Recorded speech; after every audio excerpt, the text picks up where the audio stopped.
On a rainy night during World War II, you were bleeding, dragged across the cold ground by a rough hand toward a Nazi prison cell. You didn't know your fate. All you could feel was the burning sting of open wounds. And then, you saw him, a man in a white coat, walking toward you with steady steps. For a moment, you thought he was Hope, the doctor who would save you. But he didn't reach out to help. He smiled, a cold, twisted smile, devoid of mercy. He nodded to the guards, and they pulled you away, into a room no one ever came out of. That's where it all begins. Welcome to Auschwitz. You're in the presence of the angel of death.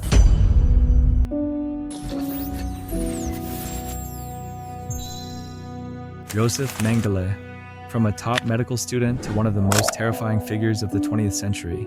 He wasn't a butcher in a soldier's uniform.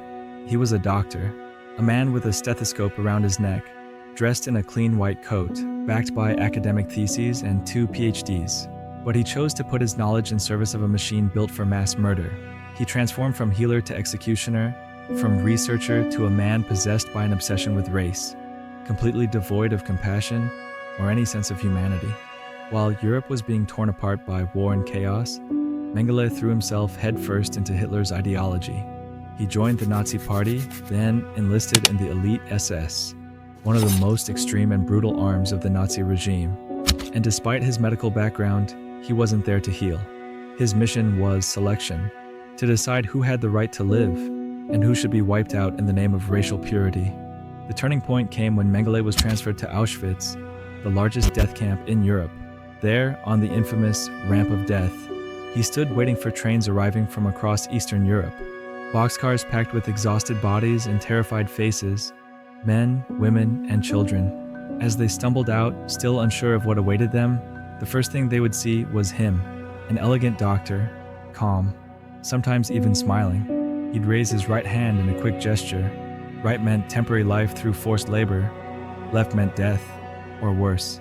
At Auschwitz, the gas chambers weren't the most terrifying fate. There were other rooms, sealed tight behind locked doors, where prisoners faced horrors beyond imagination at the hands of Mengele. Terrible crimes we'll dive into in more detail later in the video. However, before we walk together through the dark halls of Auschwitz, we have to ask one crucial question. Why? Why would a doctor commit these crimes with such cold blood? The answer lies in the belief system he embraced. As we know, Hitler saw history as nothing more than a struggle between races. Survival, in his eyes, belonged only to the fittest.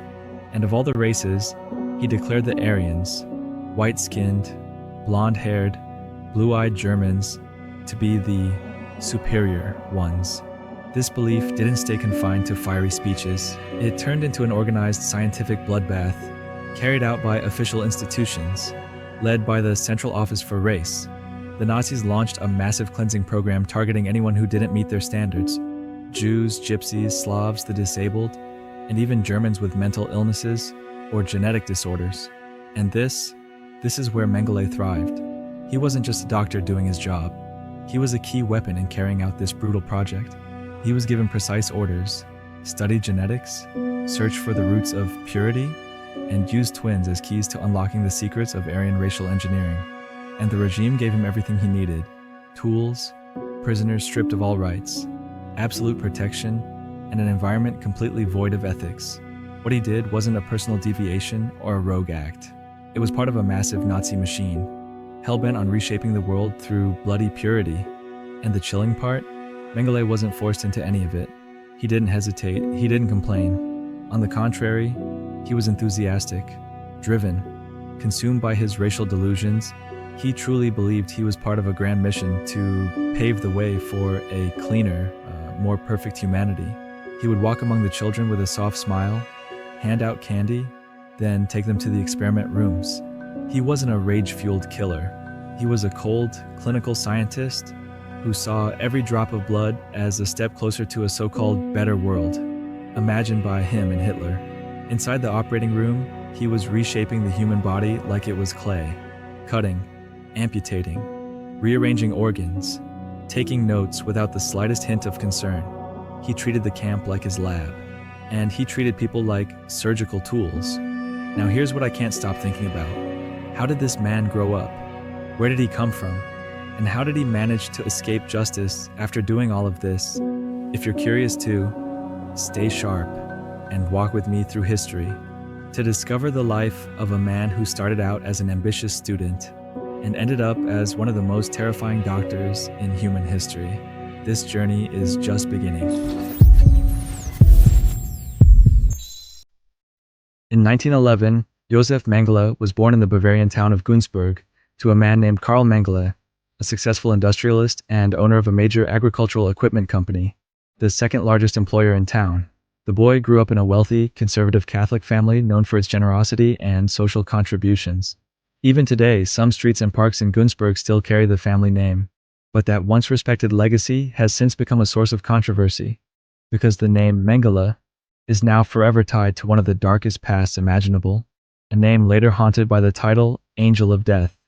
Joseph's childhood gave no hint of the horror that would come. No trauma, no abuse, no poverty. He was a normal kid, well liked by his peers, raised in comfort and privilege, with his early life sheltered beneath the branches of a powerful family tree.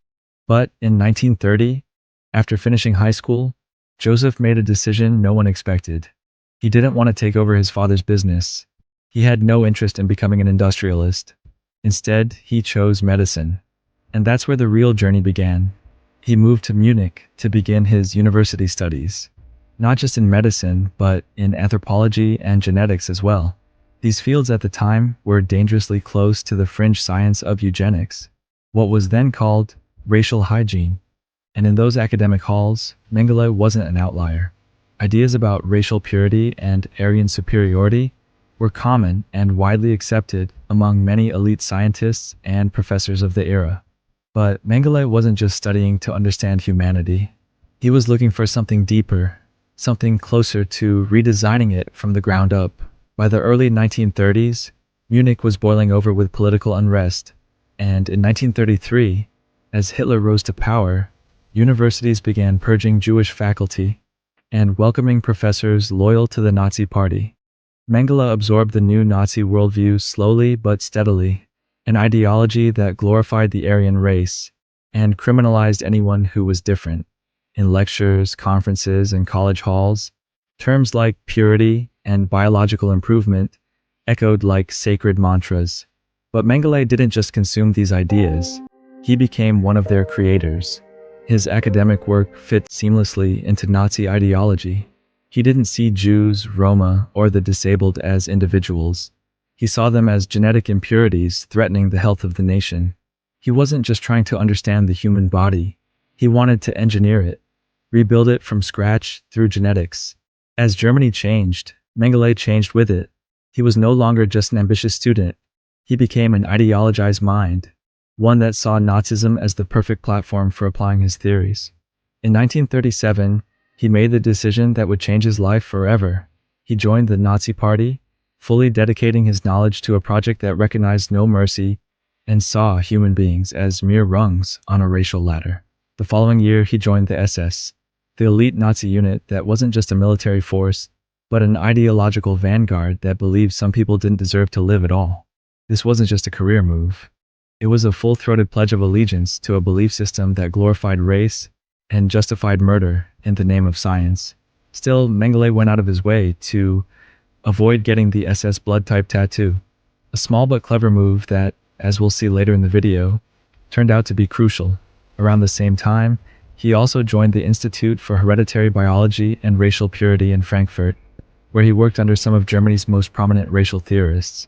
There, his focus zeroed in on twins, not out of academic curiosity, but because, like the Nazis, he saw twins as the key to understanding genetic inheritance, and ultimately to building the perfect human in the Aryan image. In 1942, Mengele officially entered World War II as a medical officer in the Waffen-SS, serving on the Eastern Front. A minor injury sent him back to Germany, and that injury turned out to be a major turning point. He used the recovery as an opportunity to request a transfer to a place he believed was far more aligned with his goals, and far more fertile ground for his ambitions. In 1943, he got his wish. Josef Mengele arrived at Auschwitz, not as a victim, not as a passing soldier, but as a lead physician. His job, selection, assessment, to calmly, coldly decide who would live, who would die in the gas chambers, and who would be sent to the labs for experimentation. And so, from a peaceful little town called Günzburg, from a wealthy family known for giving back to their community, came a man now remembered as one of history's most monstrous war criminals. His crimes weren't the product of childhood trauma or psychological wounds. They were the result of ambition, of science stripped of conscience, of a man who knew exactly what he was doing. And that is what makes him so terrifying. Auschwitz. Just saying the name sends a chill down the spine of history. It's no secret that this camp was the beating heart of the most horrifying genocide the world has ever seen, the Holocaust. Originally built in 1940 on the outskirts of the Polish town of Oświęcim, Auschwitz was first meant to hold Polish political prisoners, but over time, its purpose evolved, rapidly and terrifyingly, into something far worse. It became a full-scale death machine, a concentration camp, a mass extermination site, and a graveyard for millions of dreams. Inside its fences and along the railway tracks, where trains arrived daily, packed with human cargo from all across Europe, the true face of industrialized cruelty emerged. Cruelty wrapped in the mask of order and procedure. Those stepping off the cattle cars, men, women, children, had no time to understand, let alone escape. Within seconds, a silent figure in a black SS uniform would raise his hand. A simple gesture. To the right, temporary life through forced labor. To the left, immediate death in the gas chambers. That man was Josef Mengele. And now, it's time to face the full horror of what he did. Auschwitz became infamous for its gas chambers, where over 1 million people, most of them Jewish, were killed in suffocating silence, with no trial, no resistance, no escape.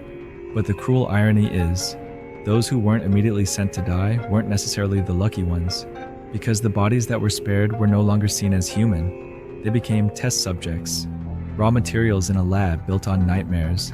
Daily hunger, humiliation, and backbreaking labor were just the background noise. The real horror was what happened to the idea of medicine. Doctors weren't there to heal.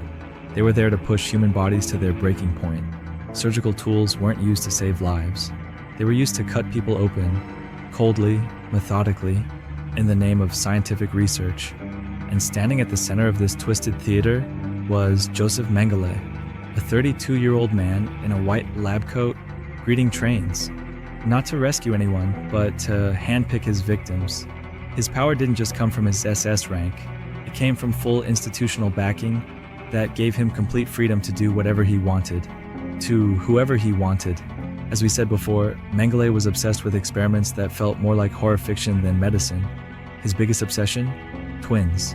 He saw them as a golden opportunity to understand genetics, and even manipulate it. In one survivor's account, Mengele deliberately killed one twin, then dissected the body, just to observe how the other would respond, mentally and physically. And that was only the beginning. He conducted eye color experiments, injecting chemical dyes straight into children's eyeballs. The results? Blinding pain, permanent loss of vision. He sliced open children's stomachs without anesthesia, amputated limbs, sewed them back on, deliberately infected wounds just to see how, or if, they'd heal. Some of his tests were pure scientific torture. In one, prisoners were submerged in freezing cold water to mimic the conditions faced by Nazi soldiers on the Eastern Front. But it wasn't about saving soldiers. It was about seeing how long the human body could survive before giving in. In pressure chamber experiments, air was slowly sucked out of sealed rooms to observe the body's response to oxygen deprivation. Many died from burst lungs, others from massive internal bleeding. There was no intent to treat anyone, only to watch. He injected women with harsh chemicals directly into their wombs to destroy their reproductive systems. Some suffered intense bleeding. Others were left permanently infertile. He injected prisoners with substances like chlorine and phenol straight into their veins, not to cure them, but to clock the time it took for death to arrive. 1 minute, 2. What happened to their vital signs as they died? What made Mengele even more terrifying was that he wasn't just brutal, he was a performer. He smiled at the children, gave them candy, patted their heads, then led them, hand in hand, to rooms he knew they'd never leave. Some of the kids thought they were going for a simple checkup. They were sedated, then dissected. He'd even prevent mothers from nursing their infants, just to watch the moment their tiny hearts stopped beating. When the experiments were over, the victims were killed, their bodies taken apart, eyes stored in jars for research purposes, as he would write in his reports. What makes Josef Mengele's crimes even more terrifying isn't just their brutality, it's the fact that they weren't random. They weren't a burst of madness. They were part of a full-scale system, a massive Nazi machine that redefined medicine, not as a tool for healing, but as a precision instrument of extermination. Across the Third Reich, Mengele wasn't an outlier. In other camps like Buchenwald and Sachsenhausen, similar medical experiments were being carried out on a wide scale. Children were deliberately infected with hepatitis. Prisoners were used to test vaccines, drugs, and chemicals, without their knowledge, without consent, and often with no actual medical purpose.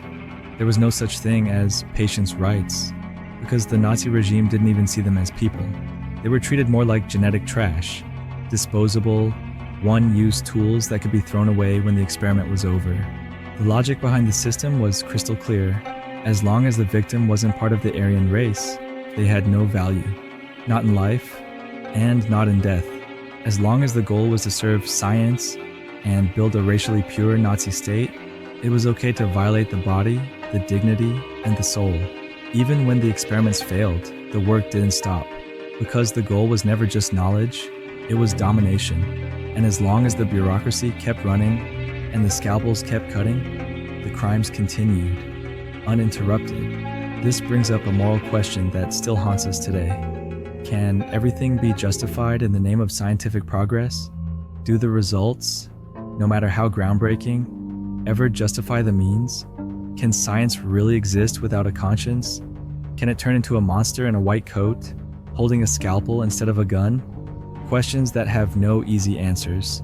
Tell us what you think in the comments. But the picture gets even darker. Mengele's crimes weren't just the result of one man's cruelty or a twisted mind in a chaotic time. They were the direct outcome of a bigger plan, one that started quietly at the very beginning of the war, under a coded name, Action T4. This program launched officially in 1939. It was in many ways a test run for genocide, but it didn't happen on the battlefield. It happened inside Germany itself. The goal was clearly stated in official documents: to eliminate those seen as a genetic burden on the nation.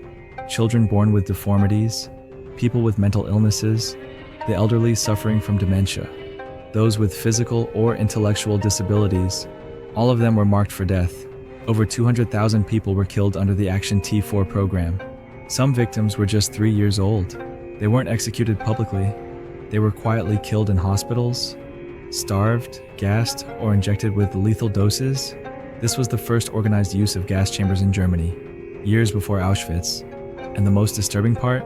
The ones overseeing these killings weren't soldiers or Hollywood-style monsters. They were doctors, graduates of top universities, men in white lab coats with advanced degrees, signing off on life unworthy of life, the same way they'd sign off on a prescription. A doctor would write, "This child's life has no value," then carry out the execution in the name of science, in the name of mercy, in the name of the state. This was the world Josef Mengele grew up in. He didn't personally carry out the T4 killings, but he trained under their philosophy.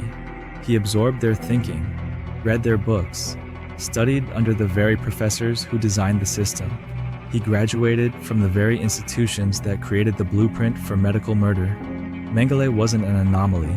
He was the result, the product of decades of thought, planning, and institutions that decided some lives are not worth living. So when Mengele arrived at Auschwitz in 1943, it wasn't a coincidence. It wasn't random. It was the final step in a long journey, a journey that began in lecture halls, moved through research labs, and ended in gas chambers and operating rooms. A journey that turned medicine from a tool of rescue into a tool of selection. A journey where conscience didn't just fade, it disappeared completely. Mengele was the embodiment of that philosophy. A doctor who didn't ask, "Does it hurt?" But how much pain can the body take? Who didn't seek to heal, but to test the limits of survival? Who didn't see humans as people, but as biological puzzles to be tweaked or erased? That's why Josef Mengele wasn't just a war criminal. He was a mirror, a reflection of one of the darkest chapters in human history, one that must never be repeated. And then, the collapse began. By late 1944, cracks in the Third Reich began to widen, spreading like fractures across a doomed empire. From the east, Soviet forces swept through like a storm, unstoppable, relentless, unbothered by terrain or weather. From the west, Allied troops punched through Europe with an air campaign that knew no mercy. German cities were reduced to rubble. The skies were filled with nothing but smoke and fire. The once feared Nazi intelligence machine became confused, chaotic, stumbling across every front.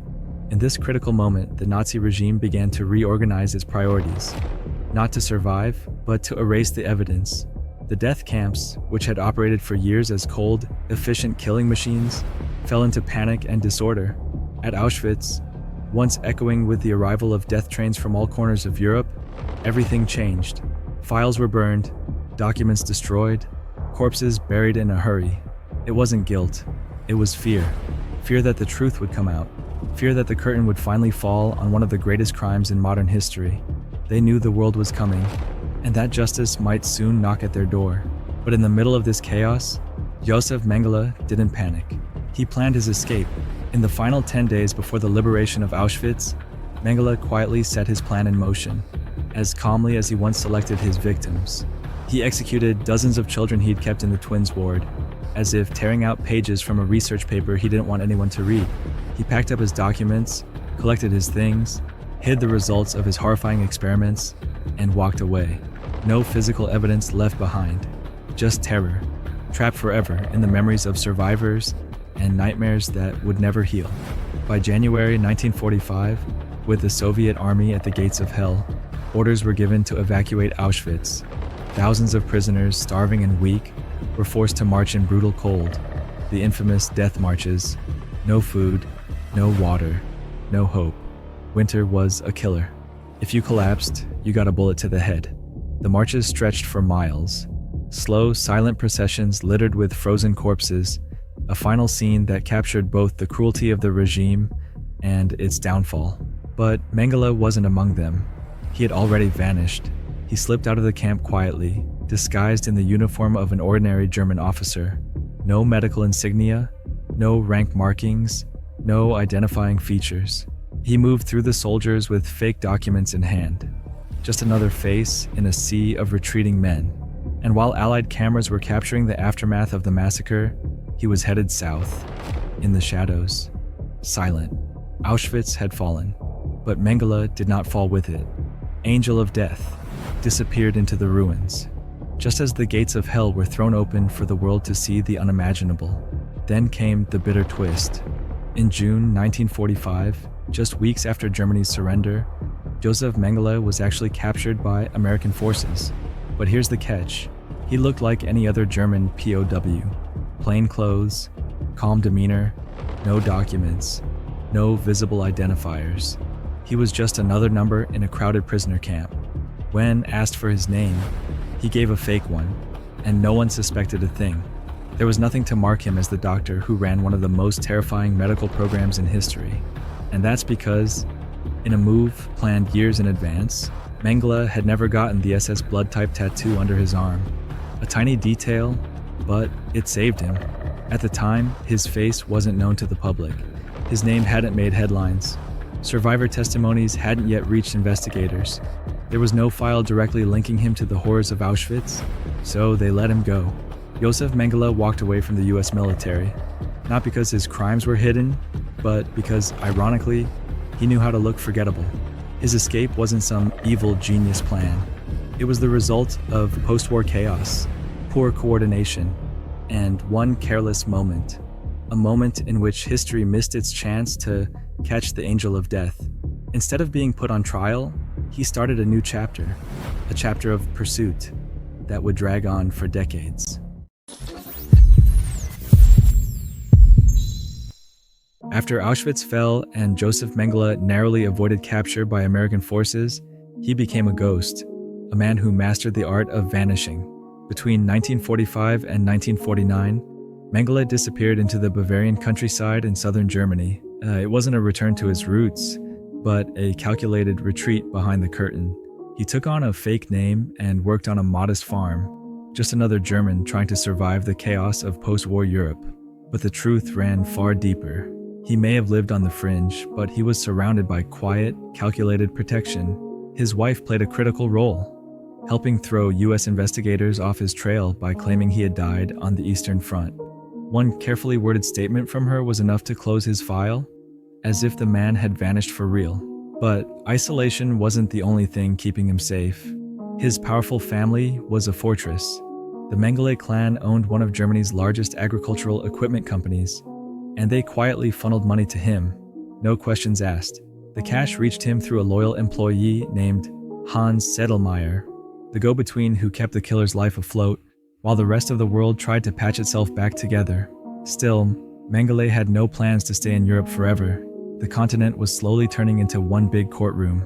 Survivors were speaking out, archives were opening, justice was waking up, slowly but surely. Germany was no longer safe for a man with thousands of children's blood on his hands.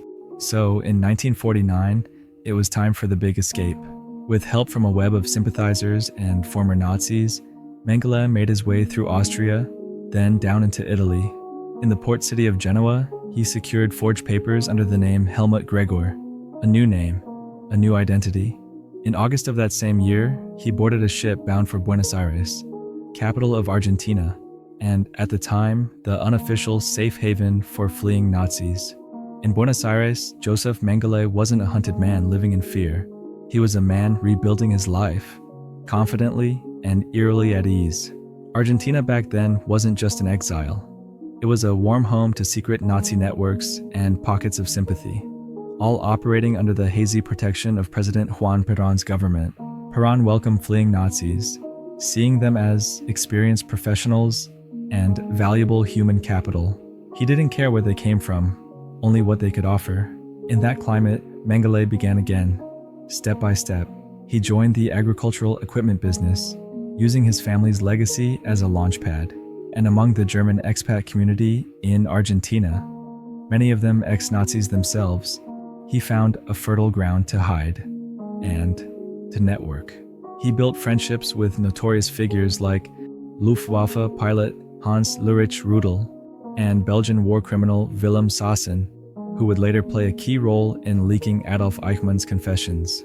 Mengele even felt safe enough to list his real name in the Buenos Aires phone book in 1958, a move that can only be explained by pure arrogance or a chilling level of confidence in the protection that surrounded him. One of the strangest scenes to be revealed later was the meeting between Josef Mengele and Adolf Eichmann, a high-ranking SS officer known as the architect of the final solution. Eichmann had managed the logistics behind the Holocaust, coordinating the transport of millions of Jews to death camps, turning genocide into a clinical, administrative task without so much as a twitch of the eye. They met at the famous ABC Cafe in Buenos Aires, a moment that, at first glance, felt like something pulled straight out of a Nazi nightmare. But the surprise, the meeting wasn't friendly. There were no hugs, no reminiscing about the good old days. Mengele, the cultured doctor from a wealthy family, looked down on the Nazi bureaucracy. He considered Eichmann nothing more than a dull clerk, an unremarkable paper pusher who once worked at Mercedes-Benz. To Mengele, Eichmann didn't measure up, not intellectually, not socially. On the other hand, Eichmann saw Mengele as arrogant, aloof, and uninterested in any sort of collective political action.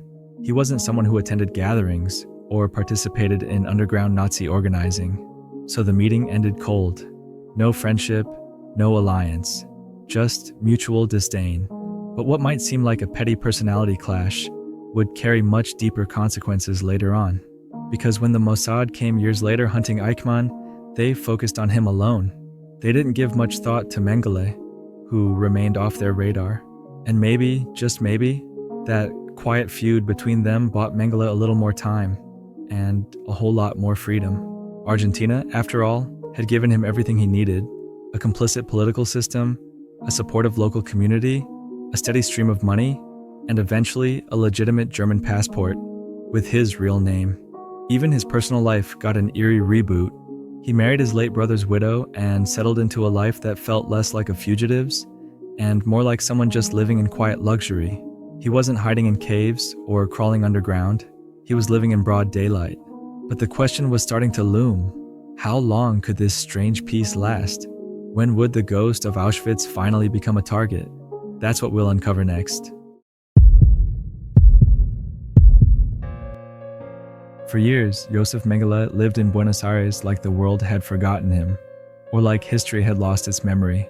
A man who committed the unspeakable, then sat comfortably on his balcony, sipping coffee, planting new memories in foreign soil, pretending to be just an ordinary businessman with no past, no blood on his hands.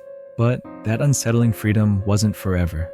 By the late 1950s, the cracks in his escape started to show. Old papers were reopened, dusty files were brushed off, and victims' faces came back into focus. The West German intelligence, which had stayed eerily quiet for years, finally started to move. In 1959, the first official declaration came down, condemning Mengele for a mass murder and his brutal human experiments in Auschwitz. Helmut Gregor was no longer just a bureaucratic alias in the network of fugitive Nazis. Mengele became a marked target. Eyes started turning toward him from every direction. But the sharpest and most dangerous came from one place alone: Israel.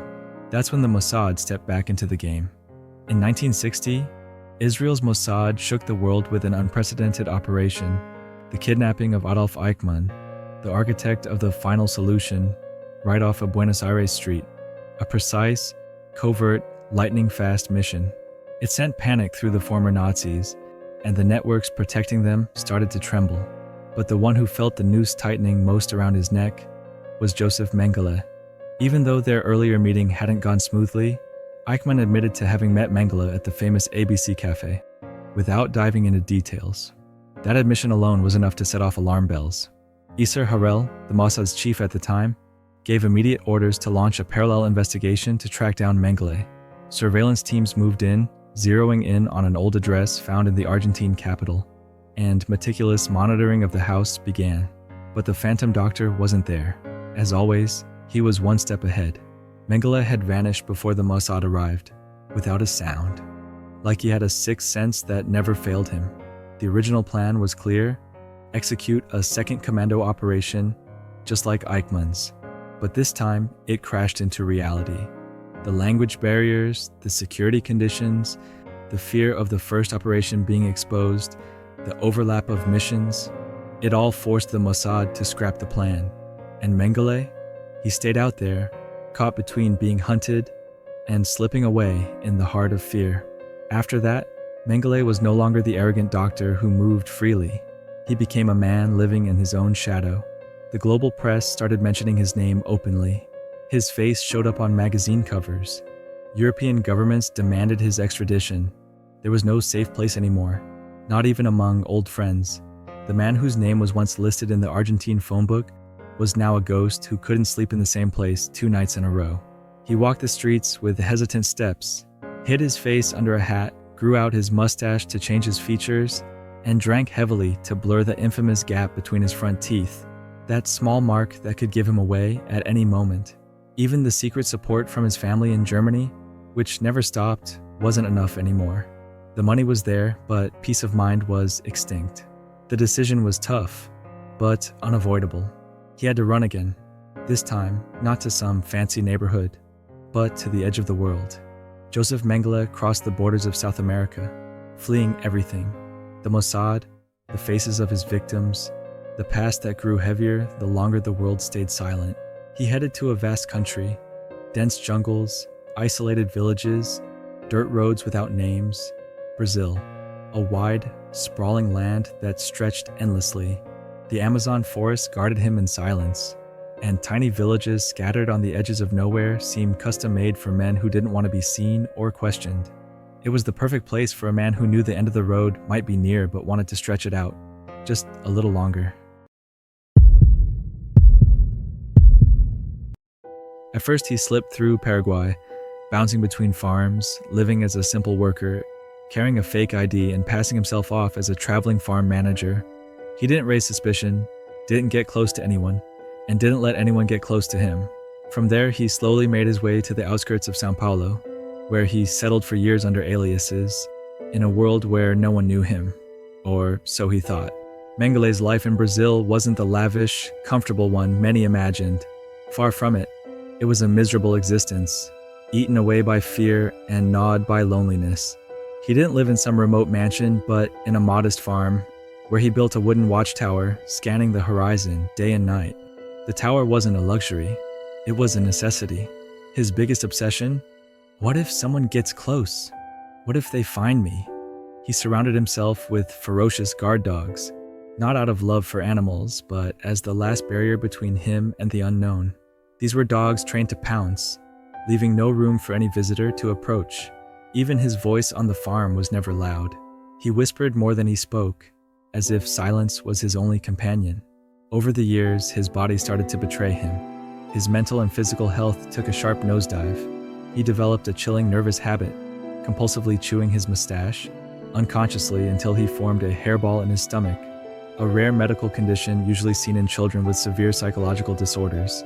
The man who once coldly dissected children and injected twins with chemicals to change their eye color couldn't even control his own body anymore. He became frail, pale, his hands trembling as he opened a can of food. He'd lost control of everything except his fear. Out in the world, his image grew larger than life. Books, movies, articles, they wouldn't stop, all painting him as the demon hiding in the jungle. Rumors swirled that he lived in a fortress of fear deep in the Amazon, moving through the jungles surrounded by mercenaries and secret militias, but the reality was far bleaker than anyone imagined. In truth, Mengele was a sick, hunted man, barely able to find a safe place to lay his head without nightmares. Despite everything, the secret support from his family in Germany never stopped. Money was quietly sent through their old employee, Hans Sedlmayr, the same man who'd once been his lifeline in Buenos Aires. The German authorities didn't track these transfers or ask questions, as if nothing was amiss. That support was what kept him alive, if only just, but even money couldn't buy him safety anymore. Mengele wasn't entirely alone. After years of isolation, a German family named Bossert took him in, offering shelter and care in his final years. He lived with them as an old family friend, under yet another new identity, staying out of sight as much as possible. But the calm wasn't comforting. It was terrifying. He knew all too well that this silence might just be the calm before the storm.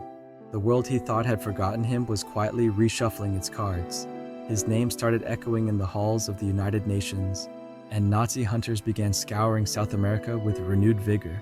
Reports were converging, and survivors' testimonies were resurfacing.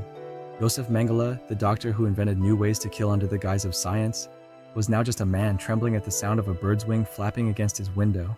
The jungle he thought was his sanctuary had turned into an open prison, with no doors and no walls, and the surprise was about to be revealed.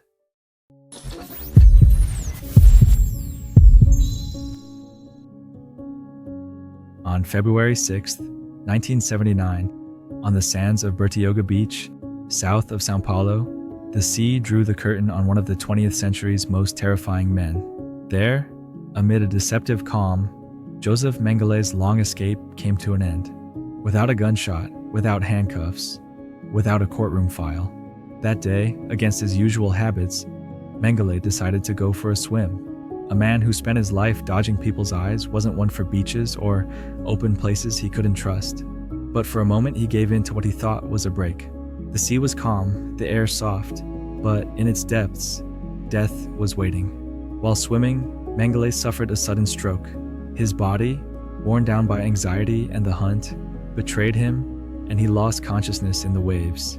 He didn't scream, didn't fight, had no witnesses around, no one to save him. He drowned, quietly, just as he'd lived his final years, slipping away from justice as he always had. But he didn't know. His death wouldn't hide him the way his life did. His death wasn't announced. No obituary was published. Instead, he was buried quietly in a pauper's cemetery under a fake name, with no one suspecting that the body laid in the dirt belonged to the angel of death who ran the Nazi medical slaughterhouses in Auschwitz. For 6 whole years, the world chased a mirage. Where's Mengele? Is he still alive? Is he in Bolivia? Chile? Some even swore they'd seen him in the Middle East. Rumors chased the wind, while the truth lay silent in an unmarked grave. Those who knew chose to stay quiet. There was a conspiracy of silence, maybe fear, maybe bureaucratic laziness, or a mix of it all. But some never forgot. Names like Simon Wiesenthal and Beta and Serge Klarsfeld wouldn't let time erase the killer's tracks. They kept knocking on government doors, reminding the public, and calling out anyone who dragged their feet. Even in Jerusalem, in 1985, a symbolic trial was held. Their persistence was enough to reopen the files. While the German federal police searched the home of Hans Sedlmayr, Mengele's childhood friend and the banker who'd funneled money to him for decades, they found shocking letters hidden behind a wooden cabinet. Among them was an official death notice, dated February 1979, and correspondence confirming Mengele had drowned on Bertioga Beach years ago. The discovery was earth-shattering. Those documents led to an abandoned cemetery where authorities exhumed a body buried under a false identity. At the same time, police raided the home of the Bosser family, the ones who sheltered him in his final years, and found what looked like a small shrine with photos of Mengele and phrases in Old German, a silent confession that he'd lived among them and died among them. The world couldn't believe it. Could Mengele really have died so simply, escaping the courtroom, the cameras, the screams of survivors? There had to be undeniable proof. The bones were sent to a specialized lab in England. There they underwent one of the most precise DNA analyses in forensic history. After months of testing and matching, the answer was definitive. The body was Josef Mengele's. Finally, the last dot was placed in the story of the hunt. But he was never tried. He never faced his victims, never answered questions, never sat in the dock. He was just put under the earth, as if the world wanted to close the page, even if it was incomplete. Even in his final moments, Mengele showed no remorse. When his son visited him secretly in the 1970s, he didn't apologize, he didn't cry. Instead, he defended his actions, insisting what he did was true science and a service to the German race. He said it coldly, as if his experiments were just data, not souls. It raises a haunting question about the psychological forces Hitler poured into the minds of his followers. Some say if Mengele wasn't judged in a courtroom, he was judged in his body. He spent his final years in isolation, chased by fear even in his sleep. He developed a terrifying habit, chewing his mustache until he suffered a rare medical condition, seen only in those living in constant distress. A man who mastered control over others ended up losing control of himself. Survivor Eva Kor, one of the twins whose body survived his experiments, once said, "Maybe they didn't try him, but his body was judged for him. He died scared, alone, in pain. And for me, that's part of justice." Perhaps the darkest irony of Mengele's end is that his bones are now used in a university lab to teach medical students. Tools pass over his skull, just as his tools once passed over his victims, not to glorify him, but to serve as a lesson, a medical, moral, and human lesson. Josef Mengele may have died, and his story may have ended in a miserable grave on a Brazilian beach, but his legacy lives on. This tale wasn't just about one man, it was about an idea. The idea that when science gets hijacked by ideology, it turns into a dagger. That when a doctor loses their conscience, they become a legalized killer. That mass murder doesn't start with gas chambers, but with a theory, a lecture, a medical report signed and approved.